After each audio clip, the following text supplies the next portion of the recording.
Welcome to the Effortless English Show with the world's #1 English teacher, AJ Hogue, where AJ's more than 40 million students worldwide finally learn English once and for all, without the boring textbooks, classrooms, and grammar drills. Here's AJ with a quick piece to help you learn to speak fluent English effortlessly. Hi, I'm AJ Hogue, the author of Effortless English. Learn to speak English like a native. And the father of the Effortless English Club. Join, become a member. Speak English fluently, speak powerfully, speak effortlessly, think in English.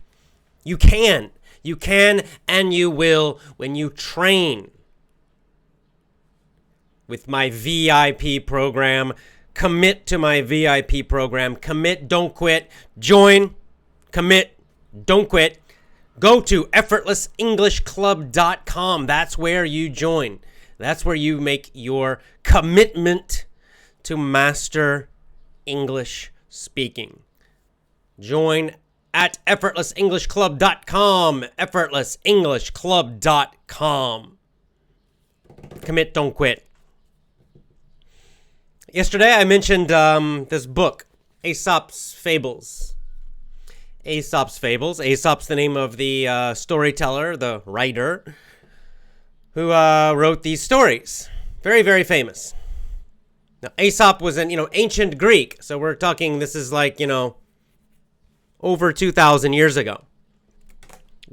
2,000, I don't know. I have to look up the exact date, but over 2,000 years. And he was a storyteller, and he created all these stories. Now, he created fables. Fables. What is a fable? A fable is a kind of story. Now, specifically, a fable uses non-human characters. Non-human. So a fable, the characters are not human. Usually they're animals. Like in most of Aesop's stories, animals. Sometimes maybe a magical creature, some kind of magic creature. Or sometimes even it might be like an object, like, a cup is a character in the story. And, of course, like the cup can talk or the cup is alive, right? But it's non-human, no people in the fables. It's not people are the main characters. The main characters are non-human, usually animals. And the story, the fable, teaches a lesson about natural law or human nature, which are kind of human nature is part of natural law. So using these non-human characters, animal characters, to teach about humans and human nature and natural law. That's what a fable is. So that it's a specific kind of story. Right? It's not just any story. It uses non-human characters. So we're going to do one today. We're going to do the first one in my book today. Well, I'll read it. It's very short. If you're watching on video, you can see it's just one paragraph, basically. You'll hopefully learn a couple of, a few vocabulary words, and it's got a nice message. All these stories have a nice, interesting little message. Now, we are live on Facebook, as usual.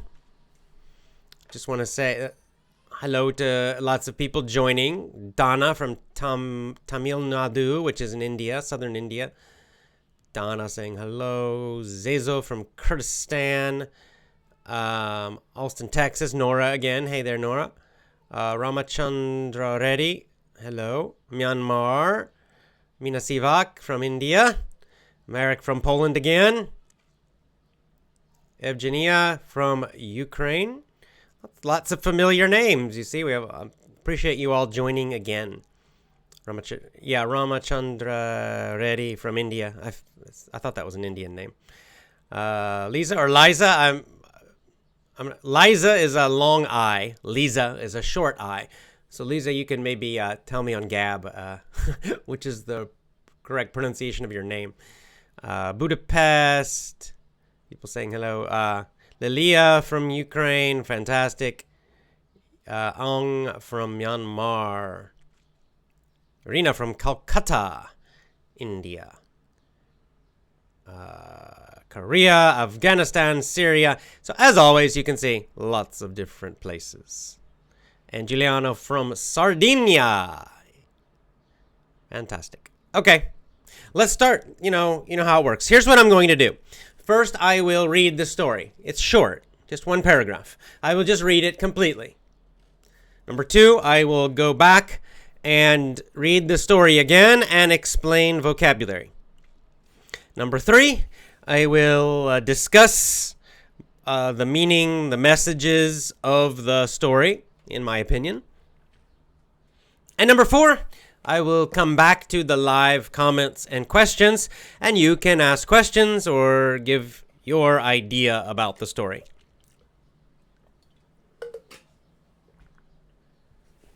All right, Aesop's Fables. This one's called, it's A Case for Patience.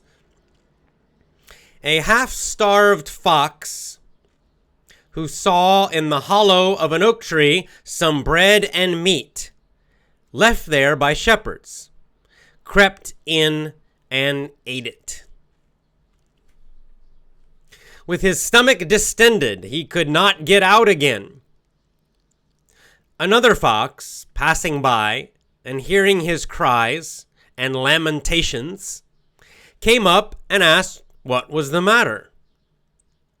On being told, he said, "Well, stay there till you are as thin as you were when you went in. Then you'll get out quite easily." All right, let's go back to the beginning, and we'll go step by step and learn the meaning. A case for patience means like an argument for patience, like evidence for patience. So this is about patience, this story. Now we know from the title, being patient. A half-starved fox. What's starved? You're using it as an adjective. Well, starved means super, super hungry. I mean, really, it means, dying from hunger, right? If you are starving, it means you are dying from hunger. That's the real meaning, the direct meaning of the word. Now, we use it more commonly now, it just means very, very, very hungry. So many people, it's very common in English, you say, "I'm starving." You're not really dying, right? You're just very hungry. Okay, so a half-starved fox, so he's not dying, but he's very hungry. A very hungry fox.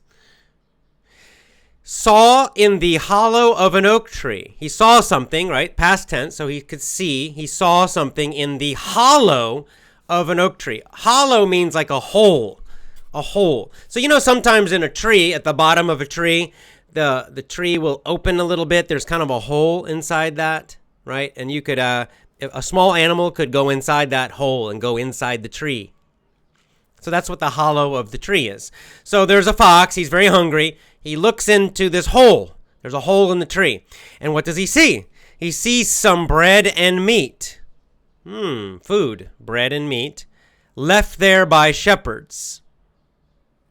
Okay, now you might remember this word shepherd from The Alchemist, our book. A shepherd, they watch sheep, right? This is people. And their job is they watch the sheep. They take care of the sheep, the animals. They walk around with them. Okay, so now we have the situation in this story. There's a hungry fox. He's walking. He looks in a tree. There's a hole, and he sees food. Who put the food there? Some shepherds, right? They were maybe doing work, and now they left the food there for later. What did the fox do? He crept in and ate it. Crept is past tense. The present is creep, to creep. Now, this is also a noun, okay? But to creep, when we use it as a verb, to creep means to go in very carefully, very quietly, right? It means to move very carefully, very quietly, kind of secretly. Like if you're trying to steal something, you might creep in, right? You want to be very quiet. You want to be secret. So it's moving in a very quiet, secret way. So the fox, he went into the hole in the tree and he ate the food. All right, well, so far, that's good, right? He was hungry. He ate all the food. However, there's a problem now. Next sentence, a problem. With his stomach distended, he could not get out again. Uh-oh. Okay, so he ate and now he's very full. His stomach is distended. What is that word? That's a new word from you, maybe. Distended. Distended means sticking out, like coming out a lot. It's almost like swollen. You might know the word to swell, swollen, right? So if you eat a lot of food, you eat a huge amount of food, your stomach will kind of come out, right? If we look at your stomach, it looks like it's very, very big. It's coming out from your body. Well, that's what this word means, distended. His stomach is distended, means it's sticking out a lot. Why is it sticking out? Because he ate all the food very fast. And because his stomach is distended, he could not get out again. Aha! So the hole is small. The hole in the tree is small, we imagine. He goes in, no problem. He eats all the food. His stomach becomes big, distended. Now he can't get out. Now his stomach is so big, so distended, the hole is too small. He's stuck inside the tree. He can't get out of the tree because his stomach's too big. So he's stuck inside now.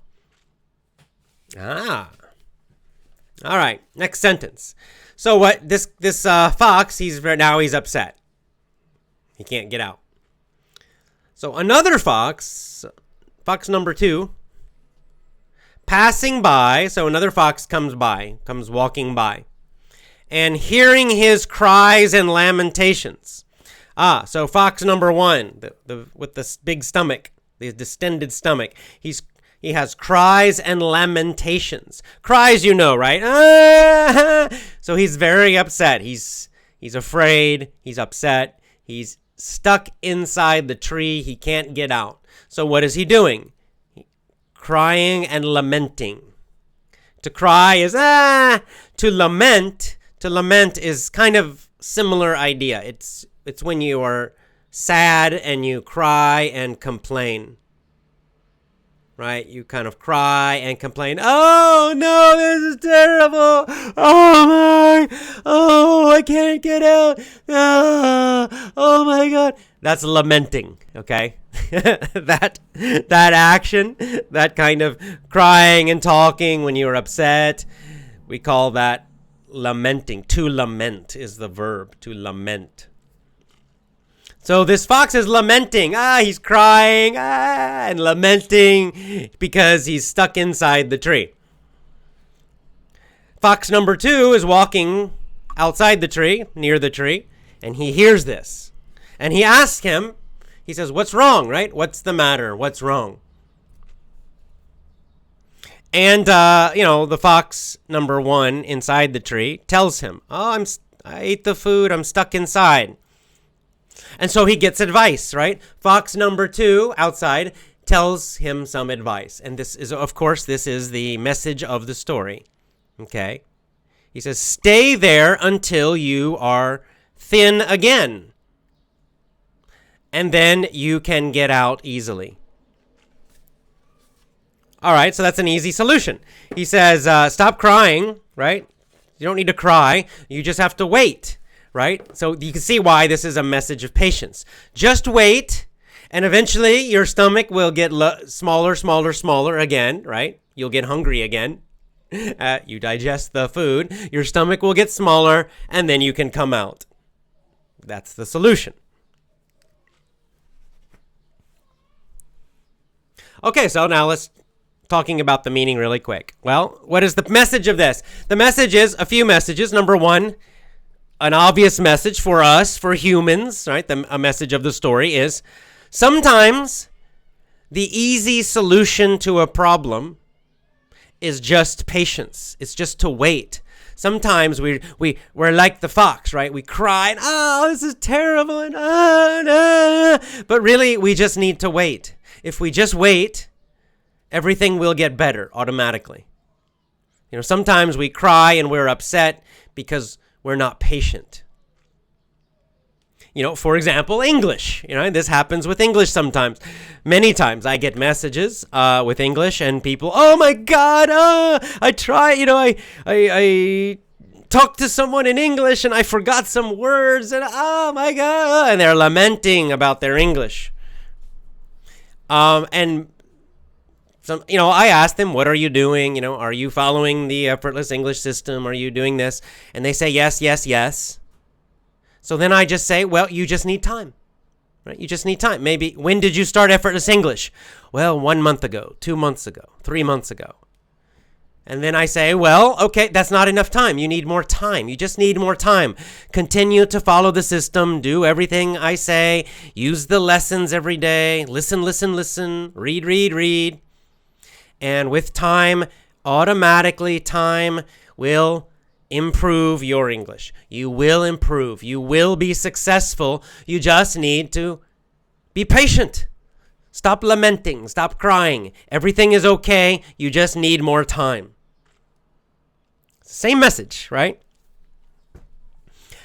Another message of the story is that sometimes we create problems when we try to go too fast. Right? Why did the fox get stuck? Well, he ate the food too fast. Right? He wasn't thinking. He was so hungry. He ran in. He did not think about his stomach getting bigger. He was just hungry and he ate everything as fast as possible. He ate all of it. He didn't take it out of the tree. He didn't eat slowly. Right? So by being too fast, he created this problem himself. And of course, the only solution to his problem was just patience. Just wait and everything will be fine. Now, in English, we have a couple of idioms, popular, common idioms connected to this idea. Number one, we have an idiom. We say, time heals all. Time heals all. Heal means, right? If you're sick and then you get better, that's healing. So time heals all. We say this in English. Well, and it's kind of the similar idea that most situations will improve with time. And especially when you're sad, right? You're lamenting, you're crying, you feel everything is terrible, you're depressed. That these situations with time usually get better.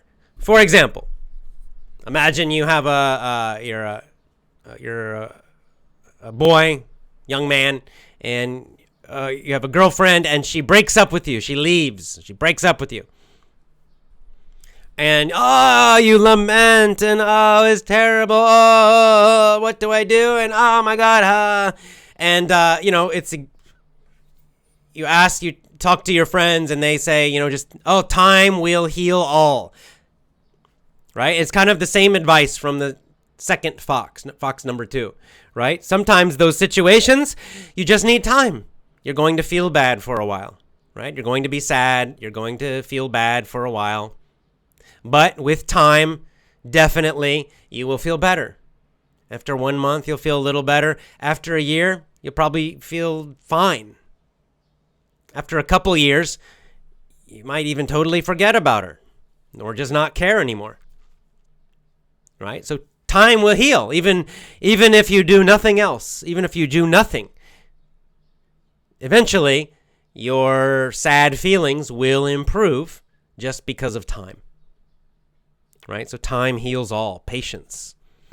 Another idiom we have in English is haste makes waste. Haste makes waste. Haste means to hurry, to go fast. Makes waste. Waste means that you're doing something not efficiently, inefficiently, right? You're wasting time or you're wasting money. You're kind of throwing it away, right? Haste makes waste. It means if you try to go too fast, then you can create problems, right? So the message of this haste makes waste is, slow down, do things well, don't go too fast. So I say overall, the message of the story, the very clear message is calm down. When you're feeling bad, when you have a crisis, calm down. Stop lamenting. Stop lamenting. Just wait. Just wait. Many times, time will heal. Time will improve the situation if you're just patient. And there's no need to cry so much and be so upset because it will get better. All right, that's it. Yeah, we learned a few vocabulary words. Crept, or to creep. Starved, maybe, is a new one for you. Maybe not. Hollow. Halllow. Hollow. Like a hole in something. Distended, meaning to stick out. And lamentations, that's the noun. And the verb is to lament. Right, to cry and yell and, make a lot of noise. All right, and that's the end of our story. Now, a couple things. I'm going to go to live questions in a minute.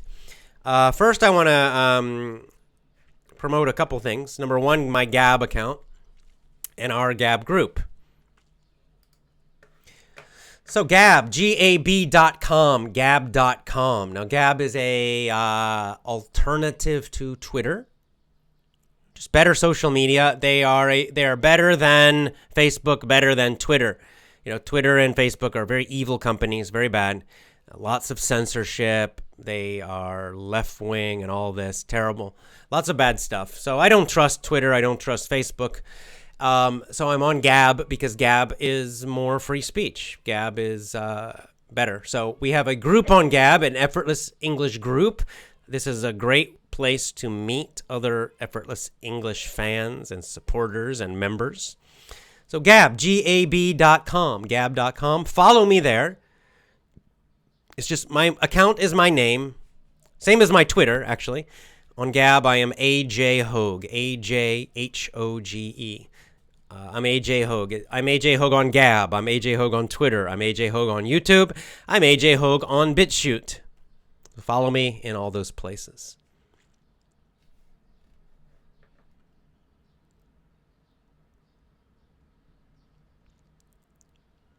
All right, so that's Gab. Number two, I mentioned I'm going to interview Sri Dharma Pravartika Acharya. Sorry, my pronunciation of Sanskrit's not so good. That's coming in, I think we're going to do it May 26th. I'll tell you more information when we have the exact time, but I think it'll be May 26th. It'll be a different time, not the normal time I talk to you because of his schedule. He's in the United States.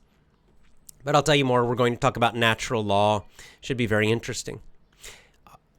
In general, I think I'm going to try to do more interviews, to do some interviews. The problem with interviews is that they take time to schedule, right? I have to email the person or try to contact them. Sometimes that's not easy. I have to find their email. I don't know how to contact the person.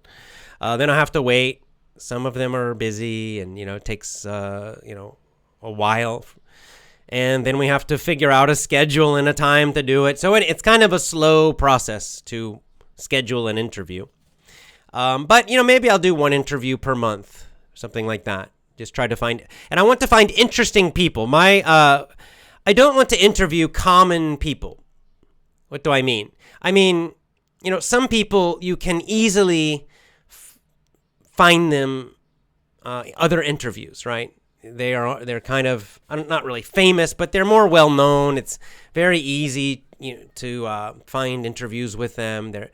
What I like to do though is to find people who are really, really interesting, with some great ideas, great teachers, great thinkers, but that they are they're less common. They're not known. The big media does not support them. Usually because they're red-pilled. I'm looking for red-pilled people. And people who are red-pilled, the main media does not like them, does not promote them. So I don't want to promote blue-pilled people. I don't want to interview people that everybody already knows. I like to find people like Sri Dharma Pravartika. He's a fantastic Dharma teacher, but you won't see him on CNN. Okay, you're not going to see him on Joe Rogan even. So he's a good one. There are several others I'm going to look into. In fact, I would like to maybe interview some people who are censored. People who are being blocked and banned on YouTube and Facebook and other places. Now, of course, this is dangerous because if I interview them, probably YouTube will eventually block me and Facebook will eventually block me. So that's why I'm telling you, follow me on Gab and follow me on BitChute. BitChute is my video channel. Follow me there because when I start interviewing these people, I expect to eventually get banned by Facebook, Twitter, and YouTube. Okay, finally, support Effortless English. When you're a VIP member, of course, the main reason to be a VIP member is for yourself. Kind of a practical, I won't say selfish, but, personal reason, which is you want to speak powerfully and effortlessly and confidently. You want those great results. You want to think in English. You want to be understood. You want to be a great English speaker. And that's why you join my VIP program. You commit and don't quit. Now, an extra benefit, which is just nice, is you are also supporting Effortless English in general. You're supporting this podcast. This podcast is free. I do not advertise, right? There's no advertising on my YouTube channel. You will not, you don't have to click any ads. They're not going to show you any ads. I don't do any YouTube, no advertising on YouTube. I make zero money from YouTube. I make zero money from Facebook. I make zero money from iTunes and all of the other podcasting apps. None. So, and it does cost some money to do all of this. So those of you who are VIP members or are getting my other courses, you're supporting this channel, you're supporting this podcast, this show, and also thank you for that. So how do you do it? Of course, go to effortlessenglishclub.com, effortlessenglishclub.com. That's where you join. That's where you get a course. That's where you commit and don't quit. That's how you support Effortless English and our mission. All of that. Thank you, thank you, thank you. All right, I think it's time now. While I talked, I know you all were live here. You're putting your comments and questions, which is good. So let's go and see what you all have to say.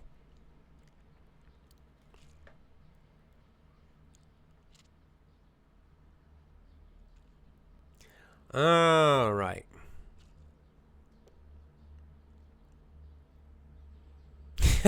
Okay. Yasser said he should take the food and eat it outside the tree. Yeah, right? But he didn't know. He didn't think. He was hurrying too much, right? He was so hungry that he didn't think about it. Haste makes waste, right? You make mistakes when you try to go too fast. When you are not patient and you try to go too fast, you don't think about things. You don't plan. And so therefore you can cause problems for yourself. Another message of the story, maybe.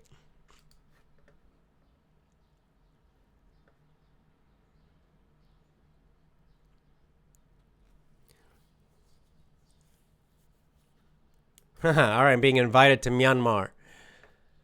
Hi, this is Myat. I'm from Myanmar. I'm crazy. All your programs. I want to invite you to Myanmar for a big seminar. Yelling with crazy fans. Okay, well, just email me, ajenglishbook@gmail.com. If you want me to come and do a seminar for your company or school or something, just email me and we'll talk about it.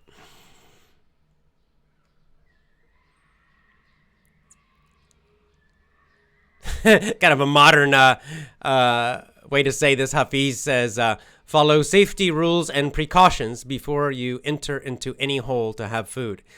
It's a very literal reading of it, but you get the idea. It's saying be a little careful. Think, don't rush, don't go too fast. What do you mean in fables? Watch the recording at the beginning of the show. I explained what a fable is. It's a specific type of story that uses usually animal characters.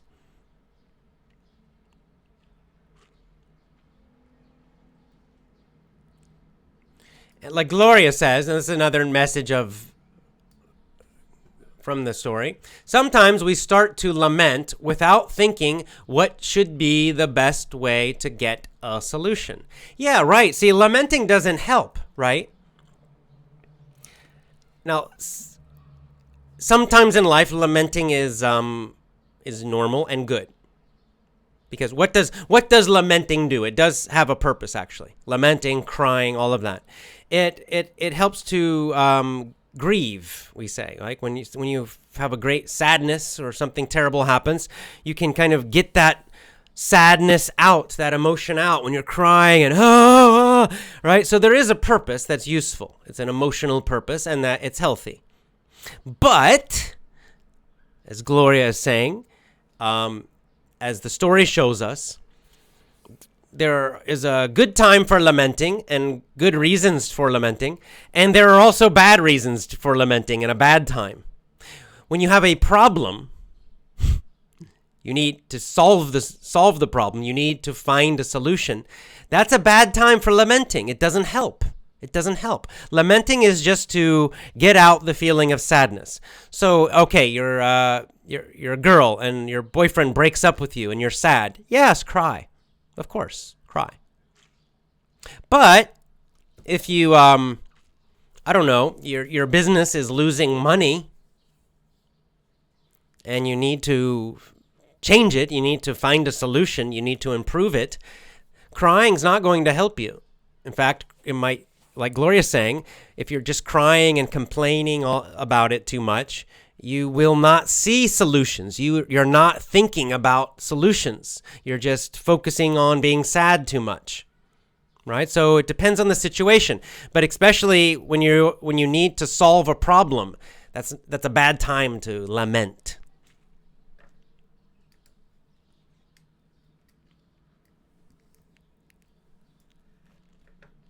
Yeah, and Vu kind of giving another point. Vu says, waiting with the right attitude, calm and positive thought will help solve any problem you have. Exactly, right? The second fox easily solves the problem. He easily sees a solution. Why? Because he doesn't care, right? He has no emotion about it. He's totally calm. He looks and he very quickly sees the obvious solution. The first fox does not see the solution because he's too focused on being upset. So he can't think clearly. He's not thinking. But the second fox is totally calm, thinking very clearly, easily sees this is not a problem. There's no problem. Just wait and you'll get out. It's no big deal. So this is also a nice message that when we're in the middle of a crisis, of a big problem, that all the crying and lamenting, it can hurt us, right? We need to calm our mind. I had to do this myself with my babies. I mentioned this before, but this happened to me last month, and I was getting really upset. I couldn't think clearly. I could not even talk clearly. There were a couple days I was trying to talk to people on the phone, like government people, and it was very difficult for me to talk clearly. My English was not working because I had no sleep. I was super upset. I was super stressed, and my brain was not working. The words were not connecting. My sentences were long and not logical, and it was strange, right? And I could not see solutions. And so I had to do what the second fox said. I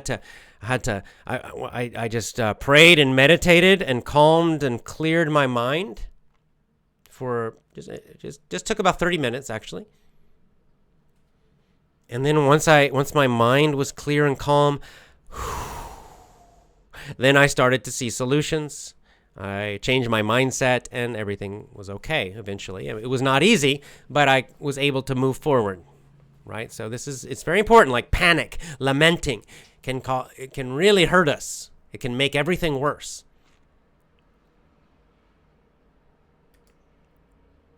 Lilia says, I'm 67 and you help me to speak English. Fantastic. Thank you, Lilia. Hafiz says, please prepare an interview with President Trump. I don't think I'm big enough to. I doubt President Trump will give me an interview. Effortless English is a little too small. Sorry, I'd love to talk to Donald Trump, but.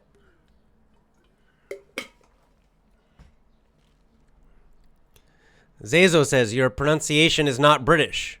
I know, because I'm not British.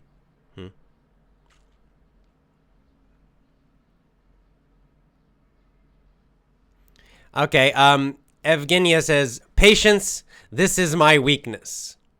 Me too. This is definitely a situation where I'm saying, I'm teaching you this lesson, but I am not the most patient person. This is a good lesson for me, okay? I struggle with patience also.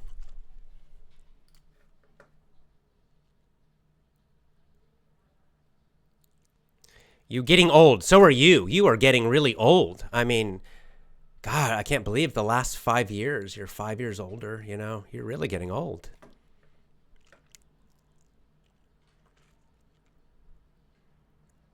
Someone with an Arabic name, they're getting older. Merrick with another message, meaning he sees in the story. Merrick says, in my opinion, this story is also about being greedy. Good point. Yeah, right. The people are often afraid for their future. They collect goods they later have in excess, too much. Also in their bodies, they are full and fat, and therefore heavy on the body and mind.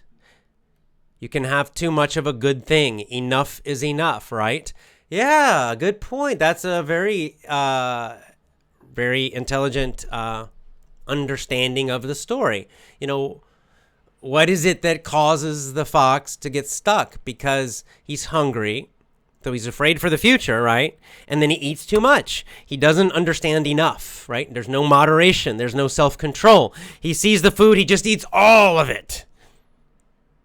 Right? Maybe if he was intelligent, he would eat some of it until he was feeling good, and then he could have saved the rest for later. He could have gotten out of the hole, and he would have more food for later. Instead, he had this greedy mindset, and he just ate everything very fast suddenly. And this created a big problem for him then, right? Then it created another problem for him. So that's a good point. I think that is a good message of the story. Certainly we can find that message in the story.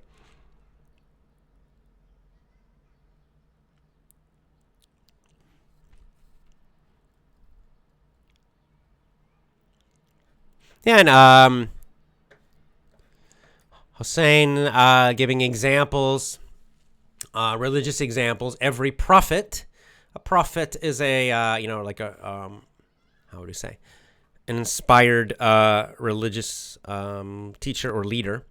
And he gives, different prophets. Prophet Ayub has a 10-year patience for his disease, had to be patient with his disease. Prophet Musa had 8 years patience to marry.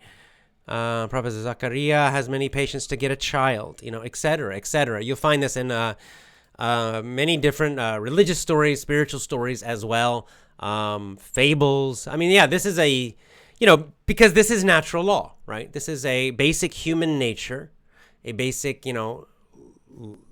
nature in general of life that we have these desires to be greedy that can cause us problems.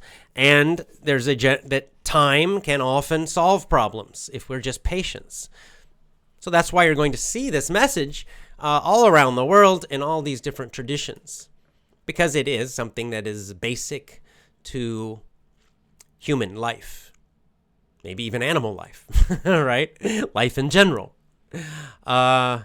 Remember, Aesop was an ancient Greek writer, so this is 2,300 years old, something like that, these stories. Very, very old.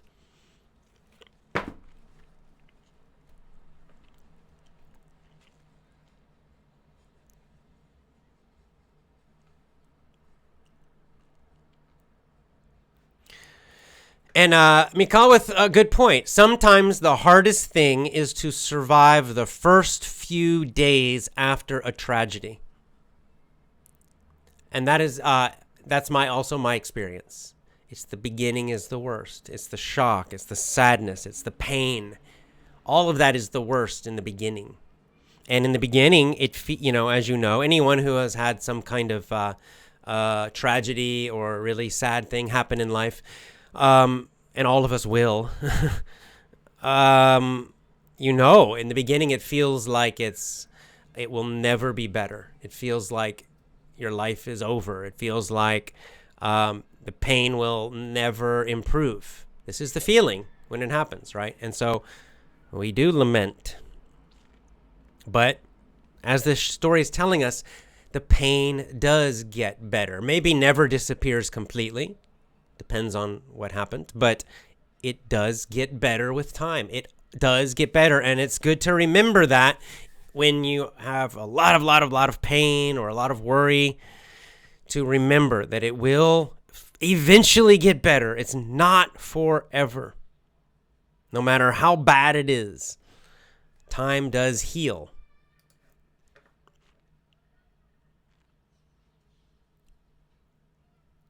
Nice cup, thanks.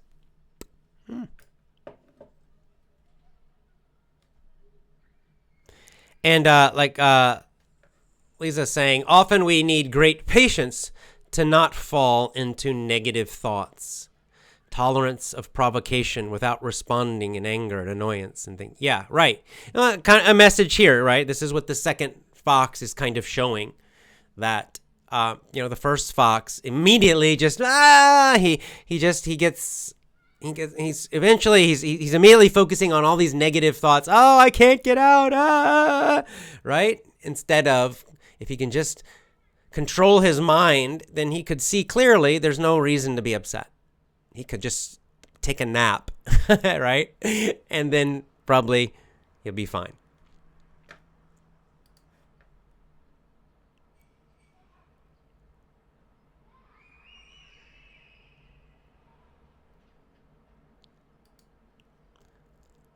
Diraman says, AJ, according to your voice, you could be a commentator. I guess I could. I mean, basically, that's what this is. It's a radio show, right? That's what a podcast is.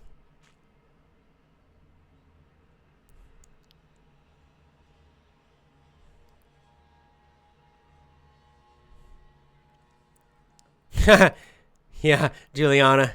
That's kind of being a joke here, but it says, sometimes to be patient can't be enough. We also need luck. Fox number 1 has to hope the shepherds don't come back and catch him, right? Yeah, well, true. True, but in his situation, he has no other choice, really, right? I mean, the hole's too small, his stomach's too big. What can he do, really? Right. He has to wait. Sometimes we create situations and only time can solve them. And yes, sometimes we do need a little bit of luck. From Vietnam, Tuan says, Vietnamese Effortless English fans are waiting for you. Please, please, please come back to Vietnam when you have a chance. You're always welcome. I will. I have been invited already. Paso has, they tried to get me to come to Vietnam this year, last year, 2018.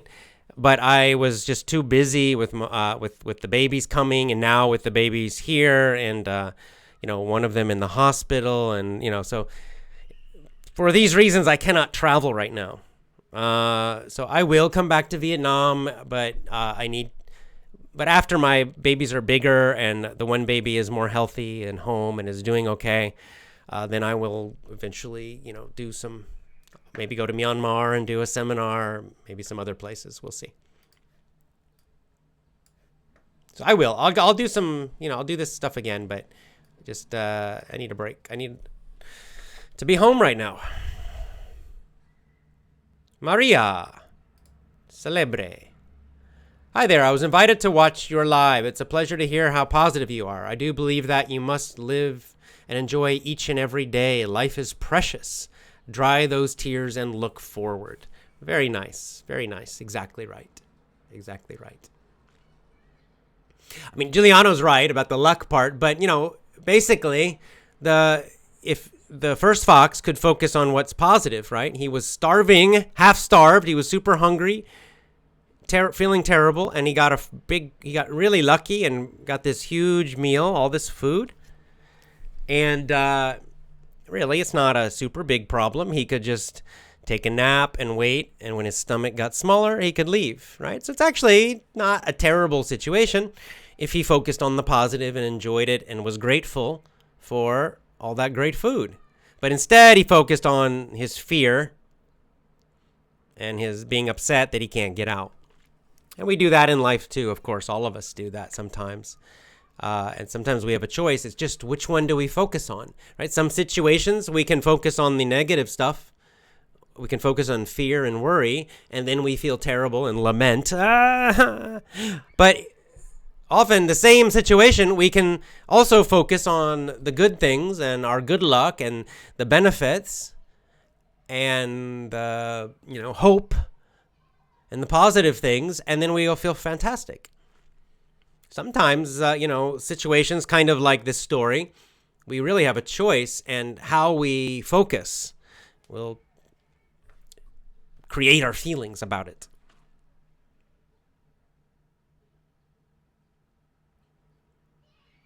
Woo! Okay, we're going to check in from Vladislav. Hey, Vladislav, good to see you again. Woo, we got a big comment. Vladislav checking back in with an update. Vladislav says, I have returned from a long trip in Italy. It was a great trip. I bet. Italy's fantastic. He went to Milan, Venice, Florence, and Rome. Wow.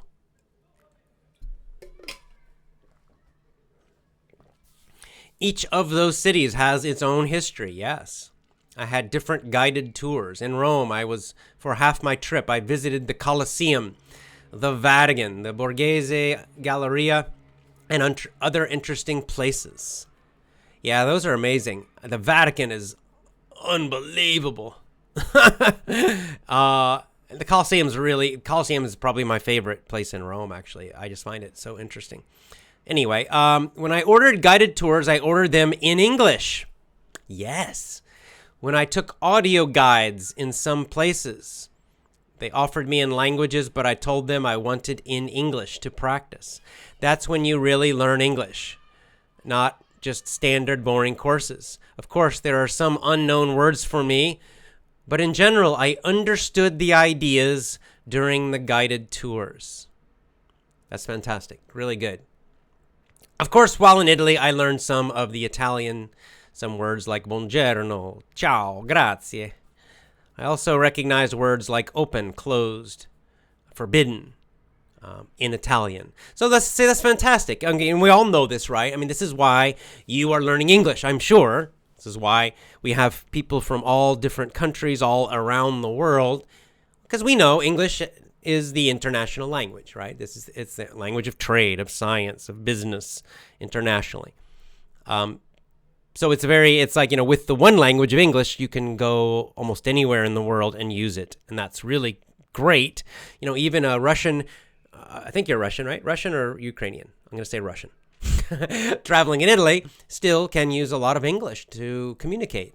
So that's great because, of course, most of us cannot learn or will not learn 10 or 15 or 20 languages, right? Every time we travel, we're not going to become fluent in a new language. But we don't need to. With English, it's enough to survive and get around and communicate, which is great. However, like Vladislav said, it is nice when you go to a country just to learn some of the local language, just a few words. I try to do this. Um, I don't learn the whole language, but I try to learn, please and thank you and hello and maybe the numbers, so I can shopping a little bit. Kind of the really basic words. It can help, and local people like it and appreciate it. You show that you respect the local people when you do that. And most of them, then, they're very happy. You just use a little bit local language and then English. It's okay. They're fine. So really good. Hey, Vladislav, congratulations. I'm glad you had such a great trip. You went to 4 beautiful cities. Really great. Aicha says, hi, AJ. I'm from Algeria. You are amazing and great. Thank you, Aicha.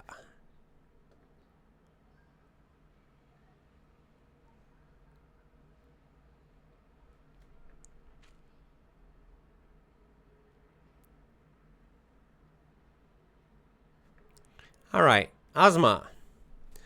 When the problem we have, no thinking about it, we have sad emotions about us, so difficult to claim alone. But others can get the solution easily because the problems they don't have. Right, exactly. And this another, it's kind of interesting, right? This is one paragraph, this story, but we can find a lot of interesting lessons and ideas and meaning in this very short story. And that's why, of course, Aesop's fables are famous. Because they are very simple, very short, but the meaning is actually quite deep and powerful. You can find a lot of meaning in a one-paragraph story. That's why we still read them now, 2,000 years later. And this is exactly right, and it's another clear lesson that we all know from human nature. Sometimes an outsider, someone outside, can see the problem more clearly. This is why it's helpful to talk to other people about your problems. Because many times we become kind of blind, right? We kind of have in our own thinking, we're stuck. Like the first fox. We're stuck in our little thinking, and we're stuck in this thinking, and we can't really see anything else. We're too upset, or our thinking is too focused, or maybe just bad habits, but we can't see. And then many times an outside person, maybe a friend, maybe a coworker, maybe a family member, we tell them the problem, or they see the problem, and immediately, very easily, they say, oh yeah, well, just do this. Right? For them, it's so easy. It seems like, well, just do this. The solution is super obvious. So this is why it can be very helpful when you're stuck with a problem to talk to others who are outside, because they have no emotion about it. They don't care, and maybe they're not stuck with their thinking. So others sometimes can see solutions that we can't. And of course, we help other people do this. Sometimes you have a friend and they're stuck, right? I mean, think about this, right? How many times, this is a situation I know from my life. You'll see you have a friend and he's dating a girl, right? He likes this girl. He's crazy about this girl. He thinks she's so great. But everybody else, all his friends, they know this girl's not good. And you try, right? And you say, oh, it's so obvious. This girl's not good. You can't trust her. She's not good. But he can't see it. He's just, the emotion is too much. He's just so focused on her. But everybody else outside, it's very obvious. Right? So it's helpful to get the outside opinion sometimes.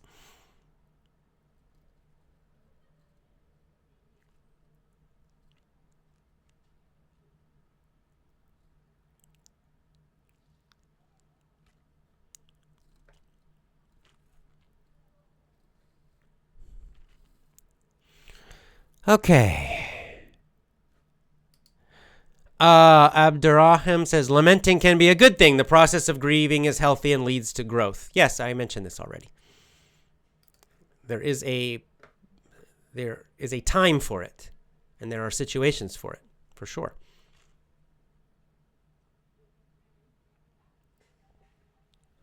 Alexei Kudrin says, AJ, you're one of the most interesting and effective spiritual teachers of modernity. Nice word. Thank you.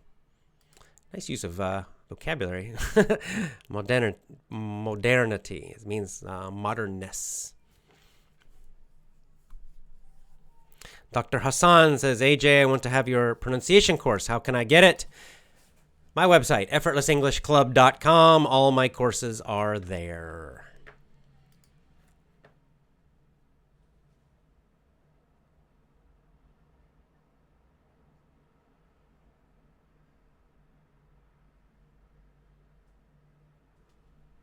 My name is Awab. It was a joke. This was said that I was getting older. But that's my answer when anyone says, like, I get this comment sometimes. People see my, it's because I have old videos on YouTube.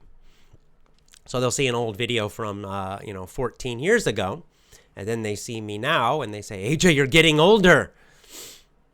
And I say, my answer is the same always. I say, so are you. You're also getting older. Everyone's getting older. Okay? Every year you get older. Okay? Everyone gets older. It's just I don't know. I don't know why people think it's a surprise or something.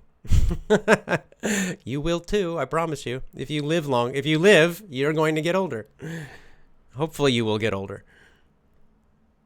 Nothing to worry about.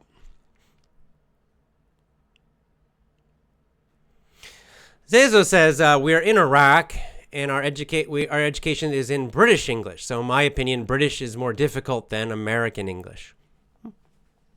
I don't know. It's a lot what you're used to, I guess. I can't really say. I mean, obviously for me, British English is not difficult, but it doesn't matter.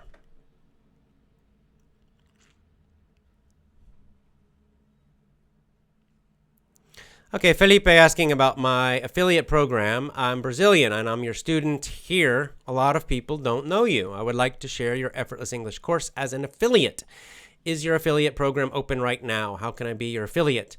Contact me. Go to my website and, send a message on the contact form and we'll talk.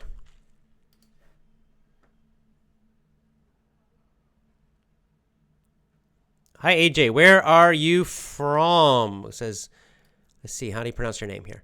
Is it Christelle or Christelle? Not sure. Anyway, AJ, where are you from? I am from United States, specifically from Georgia, the state of Georgia, not the country. Hello from the Philippines. Hello, Cambodia.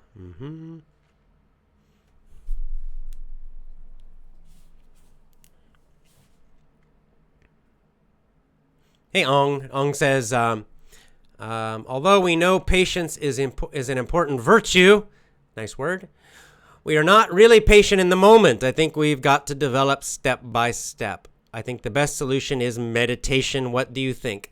For sure, meditation is a super powerful, excellent way to improve patience.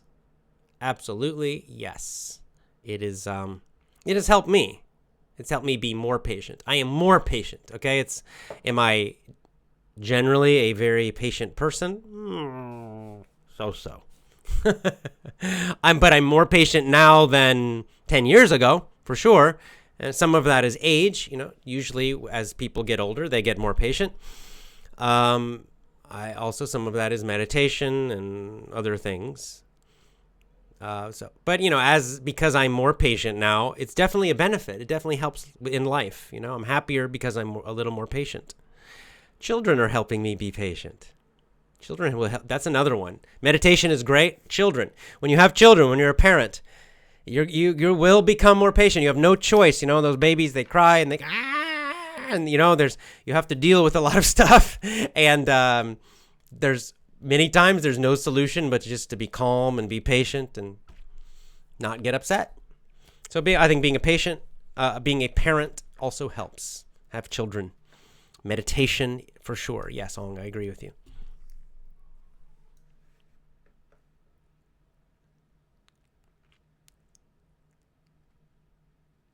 Oh, this is an interesting question. Do you see a correlation, like a connection, between the two words patient, like sick, and patient, like, we're talking about in this story. Well, you need to be patient if you are a patient, I guess. But right, there's two meanings, right? The other meaning of patient is that you are like getting medical care, right? You're getting medical care. I don't know if they are, I don't know what the connection is of those words, like the root. I don't know if, I'm not even sure if it's Latin originally or like Germanic, Saxon or something. I really don't know. I have to look it up. But maybe there might be a root connection. I mean, often in English, there will, if you go back and you go looking at the roots, the history of a word, you can often find a root, and it kind of does make sense why it's both meanings. That the root meaning, the old original meaning, often in Latin, for example, does have a connection to both. But I don't know for this one. Vladislav is Russian from Moscow. That's right. Are you going to do a show tomorrow? Because I'm always late. I will do one. We'll continue with our book club tomorrow. The next section of How to Stop Worrying and Start Living by Dale Carnegie. AJ, are you going to become a psychological doctor? No. I have a master's in social work. I kind of did. I was a counselor for many years. It was my first career before I became a teacher. That was enough.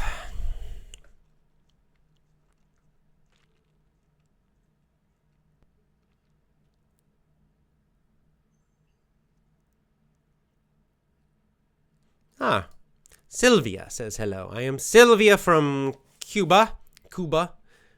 Americans say Cuba, but living in Italy. I've been following you for 8 years since the first time I bought your course. Fantastic. Thank you, Sylvia. Enjoy Italy.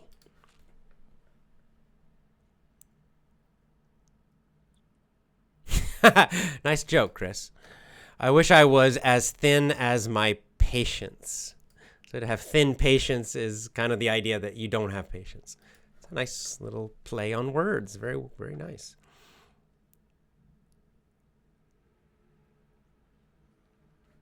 Okay, now this here's kind of related to, I think this question has a connection to our topic today. This is, thank you for writing your name in the Latin letters. This is Shohidul. When I need to visit places, new places, I feel nervous. Pulse rate gets high. It happens when I face any interview. Well, that's normal. How to overcome this? Well, first of all, it's normal. I think almost everybody feels this when they have an interview. So it's not, everyone has the same exact problem, right? Nobody likes job interviews or even media interviews. How to overcome it? Look on my YouTube channel about job interviews. I actually have a few videos about this topic, this exact topic. How do you deal with the nervousness of job interviews or public speaking? And the techniques I teach in those videos they work for most situations. So try. It's kind of a long answer. So just watch those videos, please. Do a search on my YouTube channel.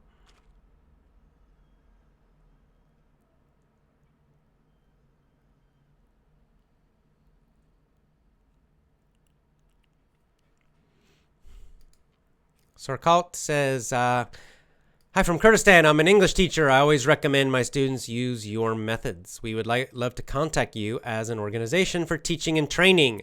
Okay, so again, just contact me. Send an email on my website. There's a contact form, everettsenglishclub.com. Or my assistant, you can send an AJ English book. AJ English Book altogether, AJ English Book at gmail.com. That goes to my assistant, and she'll connect me with you.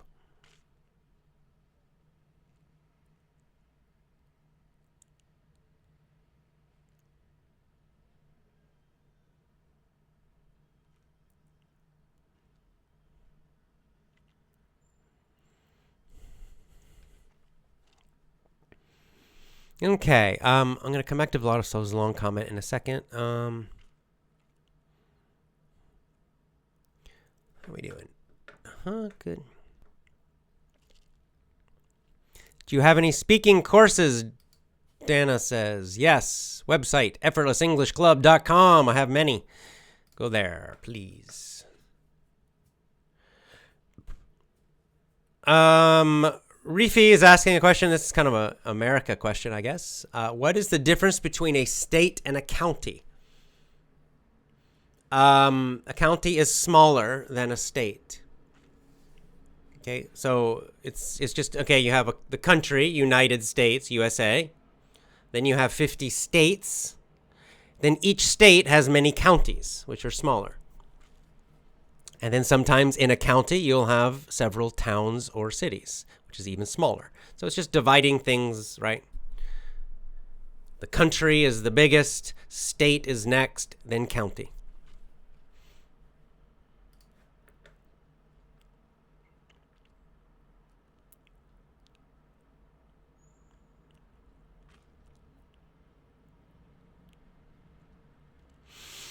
Okay.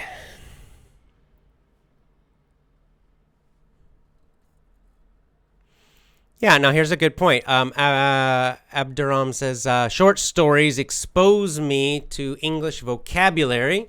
I'm learning in a more natural format. Right. That's why I suggest reading books and stories. Even my lessons use stories because it does feel more natural. It is more natural. Gives me a chance to see the words in context. Exactly. And remember them forever. Thank you. Exactly. Like lament. Okay, so maybe that's a new word for you. Probably for some of you, it's new. Lament, to lament. Well, now it's not just, if you learn this in a school way, right? You probably, it's in a vocabulary list and you just try to memorize this. Lament, for a test. But now when you learn it with the story, you have this image in your mind of a fox inside of a tree with a fat stomach crying and crying and crying. Right? It's a very strong image in your mind. It's a strong situation. Right? And so you connect that image, that's the story, to the word lament. And you are probably going to remember it better and longer. I mean, no guarantee. You will still forget words sometimes. But in general, when you learn a vocabulary word this way, inside of a story, with an interesting situation like this, it's easier to remember. It's much easier to remember lament now because it's not just some word on a page. It's actually a whole situation, a whole story connected to it. This gives your memory many ways to connect to the meaning of the word lament, right? You can imagine the fox. You imagine the fox in the tree, and he's crying and yelling, and oh my God, I'm stuck, and he's lamenting, and then the other fox comes. You remember all of that connected to the word lament. So lament now gets stuck in your brain, and you don't forget lament. On the other hand, if you do a TOEFL book, test prep book, or a TOEFL test class, they will give you lots of words, but you're going to forget most of them. There's no story connected. There's no emotion connected. There's no strong image and connection. There are no characters. There's none of that. This is why it's much easier to forget when you learn the school way. Learning vocabulary this way is so much better. You'll remember lament. You'll remember distended better, right? The stomach is distended. So distended, it's not just a word. You can imagine the fox's stomach is distended. Why is the fox's stomach distended? Well, because he ate all the food. Why did he eat the food? He was starving. He was super hungry. Because his stomach is distended, he's stuck. He can't get out. So this word distended is connected to the whole story. It's important for the whole story, right? He was hungry. You'll remember that. He's stuck. Why is he stuck? Because his stomach is distended, right? All of these mental connections in your mind for memory, they all help you remember distended. They all help you remember lament. So that's why I want to, I'm going to do this. The Aesop stories are so perfect for the podcast because they're so short. They're short, but we got several nice vocabulary words. We have a nice discussion, a nice message about patience and other messages that we see. It's perfect. Perfect. We're going to use them. I have 200 stories in this book, so that's a lot of shows. It's really fantastic. The other cool thing about this, a lot of idioms, a lot of very, very, very common idioms in English come from these stories. Many. Don't cry wolf, sour grapes, mean business, too big for her skin, pot calls the kettle black. There's so many common English idioms. They come from Aesop. So when you learn the stories, you'll realize, now I understand that idiom very well. Now I understand. The pot calling the kettle black. This is a very common idiom in English. That's the pot calling the kettle black. That's like the pot calling the kettle black. You'll hear this in movies. You'll hear it in television. You'll see it in writing. And it's like, what does that mean? Well, when we learn the story, it'll be clear. You'll never forget it after that.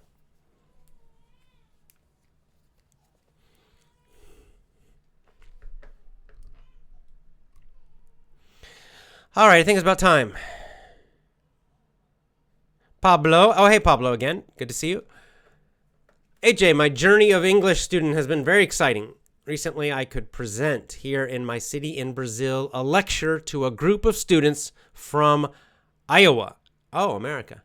It was great, especially because I made new friends. So did public speaking in English to American students. Fantastic. That's really great. Thank you for sharing that. That is a good success story.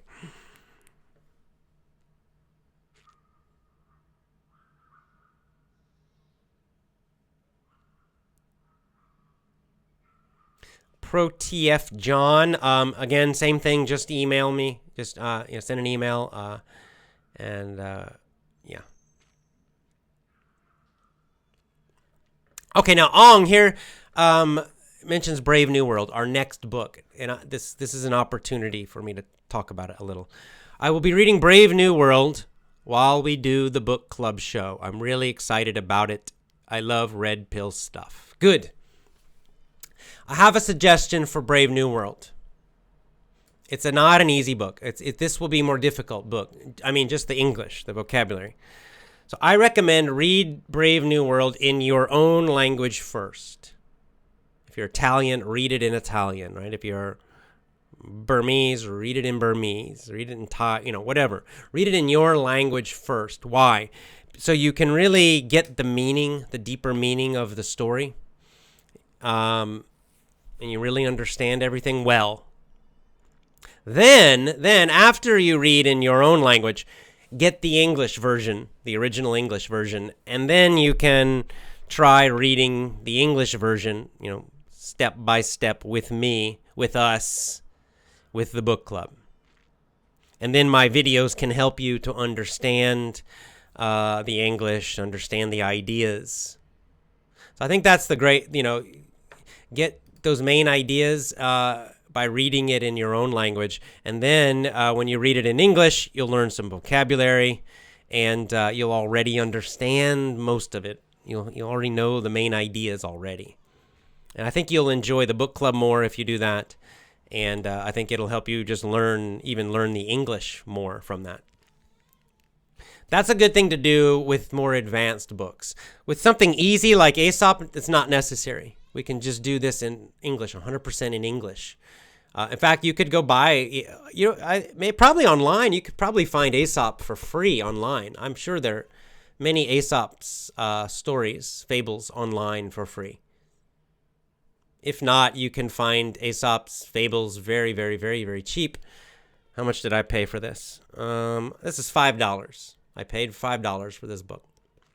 It's a nice little book, but Again, you could get an ebook for Aesop, or even probably find for free like a PDF or something.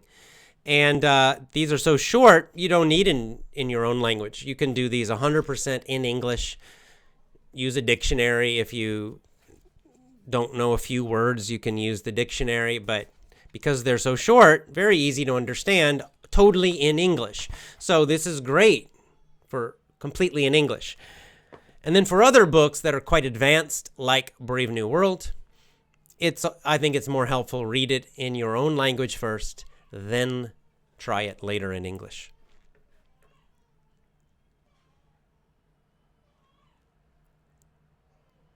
I'm going to go back and read Vladislav's very long comment. I think it's too big for my screen. I'm just going to read it. Vladislav says, I saw your show about abstinence yesterday. I have a psychological problem. I don't like and can't eat some foods. It comes from childhood, because the kindergarten teachers forced me to eat stuff I didn't like. And then he gives an example of fish. I don't like fish. It tastes bad, smells terrible. I know it's healthy, but I just can't force myself to eat it.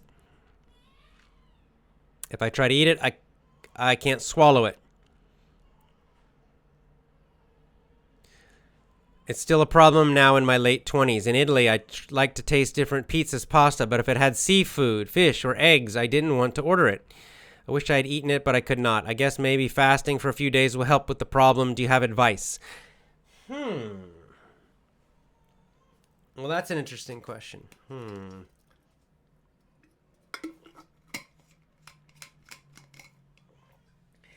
I would say start with one thing. Let's say eggs.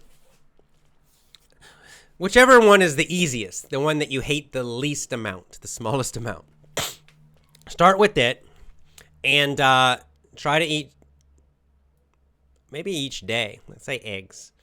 Try one egg every day. And you can use salt. You can use herbs. You can try to hide the taste a little bit. And just a little bit. And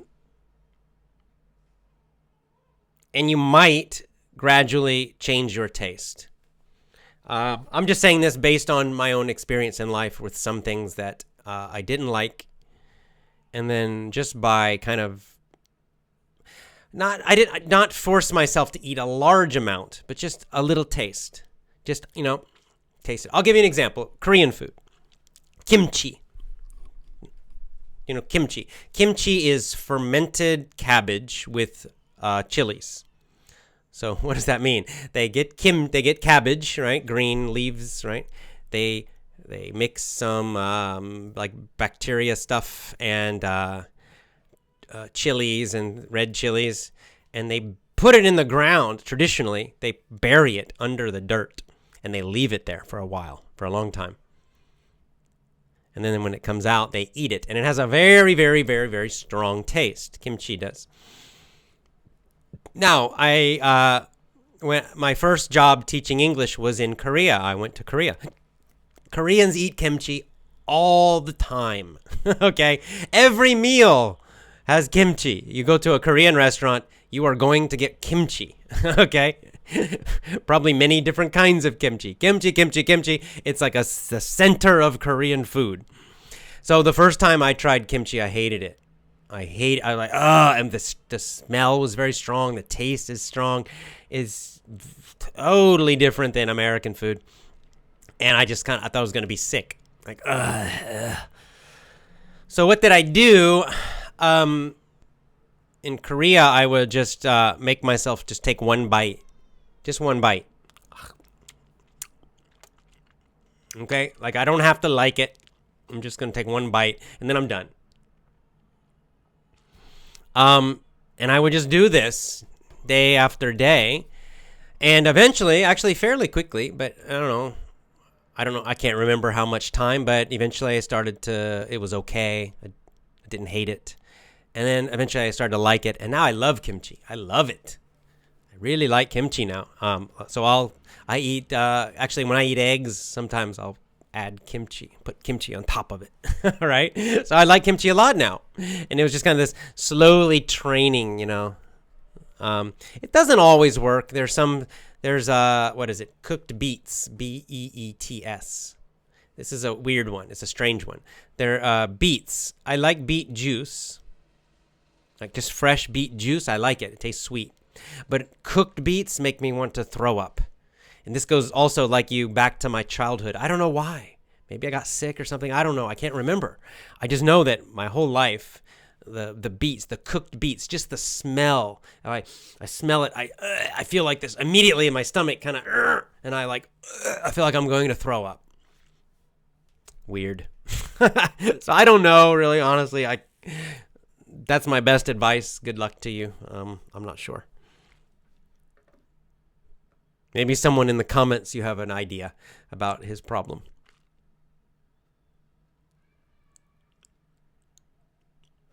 All right, let me jump down to the end here. Does listening to English improve writing skills too? Well, that's a good question. I think listening to audiobooks might. I won't say definitely does, but audiobooks specifically. You have to remember, though, spoken English, conversational English, and written English can be quite different. You know, the rules of written English are much tougher, much more specific. Even the style of written English. Even when you write simply and directly, still it's a different style a bit. But audiobooks, I think, would help, yes. So listening to me chat casually probably will not help your writing, probably. But listening to an audiobook, right, because that is written English, it's just in audio form, I think that actually could help you. Try it. See what you think.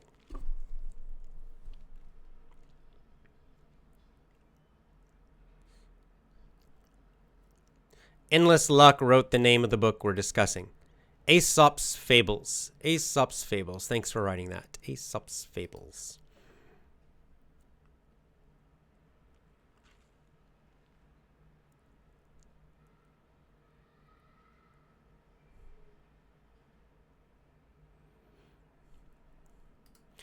Sherwally says, the rule, learn with your ears, not your eyes, is the best for learning English. Thank you, Shawali. Yes, that's why that probably is the most important one.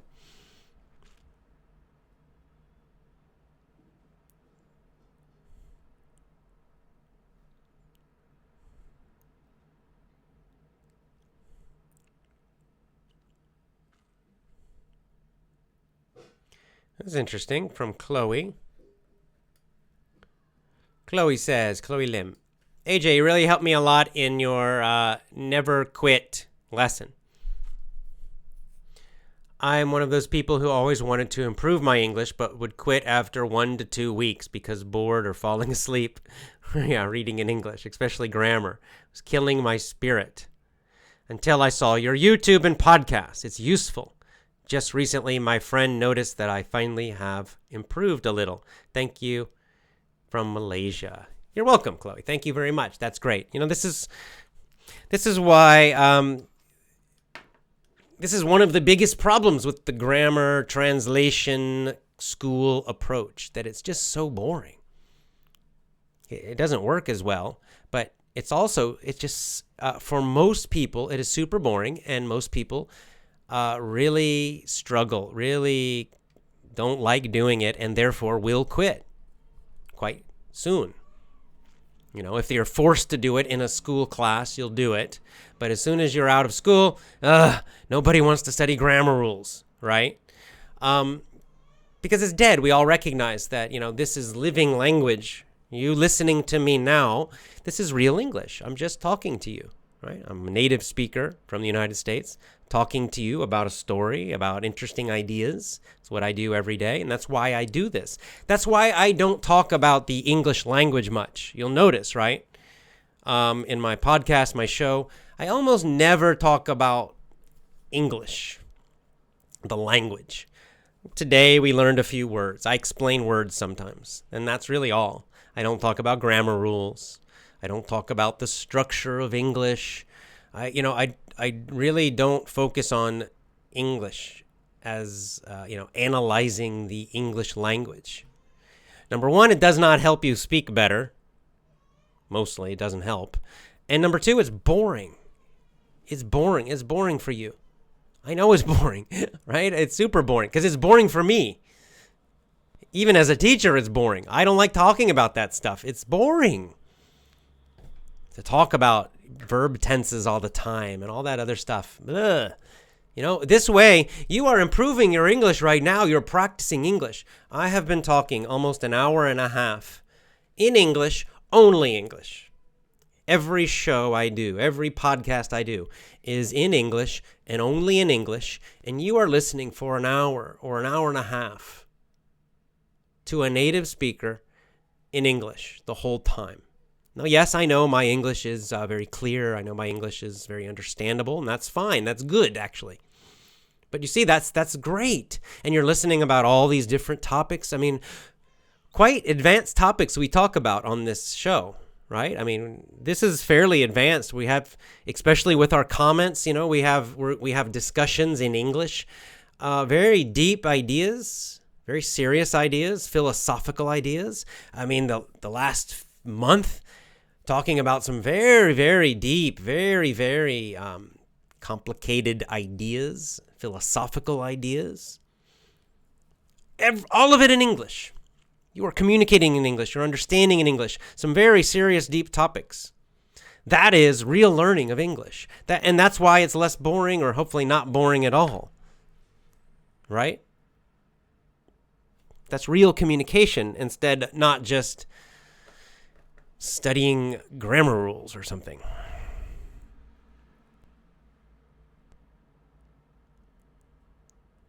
Okay, I think it's about time for me to go.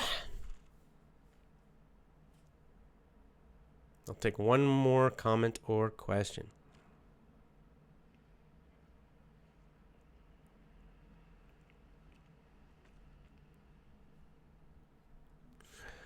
Okay. Prem with a suggestion to talk about Dr. Babasaheb Ambedkar, who helped to eradicate the caste system in India. Yeah, I'm familiar with his name. I'm familiar with the general idea of him and what he did, but I'll do more research. I don't know the specifics so much.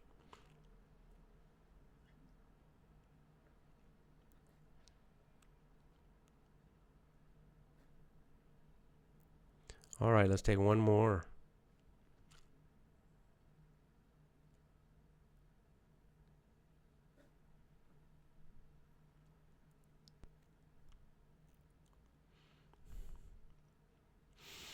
One more.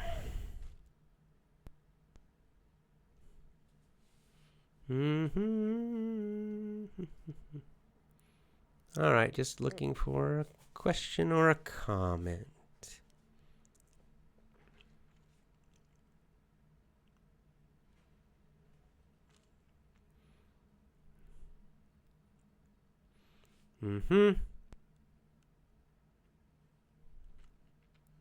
Right. Okay. Gloria says the word lament is similar in Spanish, which is lamentar. Right. See, sometimes the Latin languages, the Romance languages, you have a nice advantage when you're learning English vocabulary, especially what some people say, the more advanced or more academic vocabulary in English usually or often comes from Latin, has a Latin root, and will be therefore very similar in Italian or Spanish or Portuguese or French. So this is a perfect example. Lamentar in Spanish, lament in English.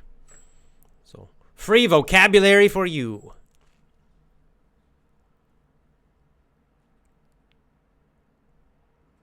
Okay, I think that's all. All right, guys. It's good talking to you. Hope you enjoyed Aesop's fable and his message of patience and remember these new words. Distended with the stomach, right, sticking out. Lament, starved, hollow, meaning kind of like a hole or something that goes into the tree. All right, and as always, many of you ask about my courses or my membership or training with me. Do that at effortlessenglishclub.com. Also, some of you have asked about me doing a seminar or some training with your company or your school or some group. Same thing. Just send me an email. There's a contact form on effortlessenglishclub.com. Also on my book website. My book's website is effortlessenglish.com. No club, just effortlessenglish.com. You can use the contact form there. But anyway, go to effortlessenglishclub.com, join my VIP program, commit and don't quit, speak powerfully, speak fluently, speak effortlessly. Lots of love to you. See you again. effortlessenglishclub.com.